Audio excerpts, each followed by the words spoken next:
취임 갓 한 달을 넘긴 일본 스가 총리가 디지털 사회로의 전환을 간판 정책으로 내걸고 있습니다. 이번에야말로 일본 사회의 뿌리 깊은 이 도장 또 종이 문화를 기필코 퇴출시키겠다는 건데요. 저항도 만만치 않다고 합니다. 도쿄 연결해 보겠습니다. 황현택 특파원 안녕하십니까? 우리 요즘 우리나라에서는 도장을 쓸 일이 많이 줄었지 않습니까? 일본은 어떻길래 이제서야 이 도장 퇴출 얘기가 나오는 건가요?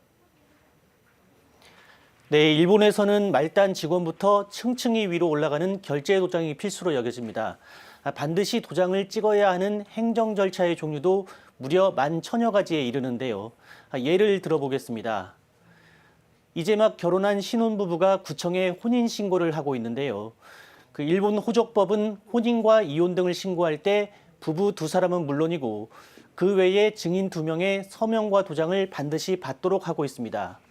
일본 정부는 이를 포함해서 35종류의 행정 절차에서 도장 폐지를 우선 추진하고 있습니다. 楽でいいかなと思いますね。自筆で書きますよね。なので別に最後にハンコを押さなくても結婚した感はなくなっちゃうというか違うかなっていうのはあります。寂しいっちゃ寂しい。 글쎄요, 이 귀찮은 일이 좀 줄어들면 환영할 것 같은데 반응은 제각각입니다. 특히 젊은 사람도 반대하는 게 눈에 띄는군요. 네, NHK 여론조사에서 도장 문화 없애는 게 좋다는 응답은 겨우 절반을 넘겼고 반면에 있는 게 낫다는 응답은 39%나 됐습니다. 지금 보시는 화면은 일본의 한 사찰에서 못 쓰게 된 도장의 장례를 치르는 모습인데요. 일본인들은 이렇게 오래 쓴 물건에 대한 애착이 남다릅니다. 업계의 반발도 걸림돌입니다. 코로나19로 떨어진 매출이 이제 서서히 회복되고 있는 마당에 도장 폐지는 경영을 악화시킬 거란 주장인데요. 대표적인 도장 생산지인 일본 야마나시현 등은 특히 비상이 걸렸습니다. 私たち業界としても、大きな打撃を被るわけですけども、邪魔者扱いされたり否定されたりするような風潮を感じるんで、本当に悔しいし残念に思いますね。 비단 도장에만 아날로그 문화가 있는 건 아닐 텐데요. 스가 총리 앞으로 뭘 어떻게 바꾸겠다는 건가요? 네, 스가 총리는 취임 후 첫 조각을 통해서 2가지 직책을 신설했습니다. 행정 및 규제 개혁 담당상 그리고 디지털상입니다.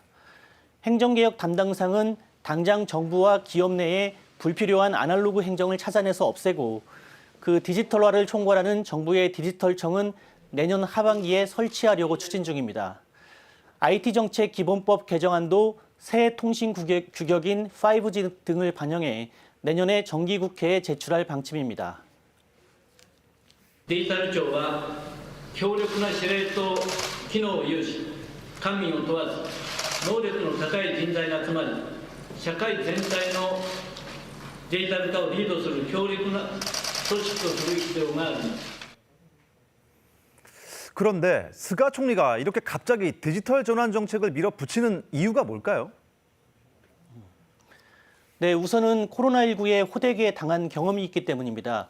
재택근무를 하다가도 도장 찍고 또 팩스 보내려고 출근하는 웃지 못할 일들이 벌어졌기 때문입니다. 経理に関してはもうずっと出社してました。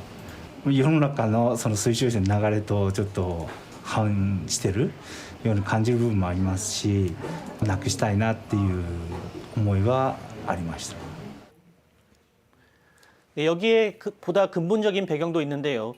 일본의 기업 생산성은 주요 7개국 가운데 꼴찌이고 경제협력개발기구 OECD 36개 나라 중에서는 21위에 불과합니다. 이걸 끌어올리기 위한 해법이 디지털 속도전이라고 판단한 겁니다. 일본 언론들은 아베 전 총리의 아베노믹스에 빗대서 스가 총리의 디지털 전환 정책을 이른바 스가노믹스라고 부르고 있습니다. 네, 스가 총리의 이 디지털 행정 개혁 과연 성공할 수 있을까요? 네, 최근에 NHK 방송은 한국의 전자정부 구축 과정을 집중 조명했는데요. 일본의 경우 한국과 비슷한 시기인 20년 전에 전자정부를 선도하겠다 이렇게 공언했다가 실패했습니다. 그래서 이번 시도 역시 좀 더 지켜봐야 한다는 의견이 다수입니다. 그 당장의 중앙정부 또 지자체마다 행정 전산망이 제각각이라서 이걸 통합하거나 또 호환시키는 게 쉬운 일이 아닙니다. 그 무엇보다 일본 사회에는 낯선 것을 꺼리고 규범에 순응하는 문화가 있습니다. 스가 총리가 1년도 채 남지 않은 임기 동안에 이런 장벽들을 뛰어넘을 수 있을지는 미지수입니다. 지금까지 도쿄에서 전해드렸습니다.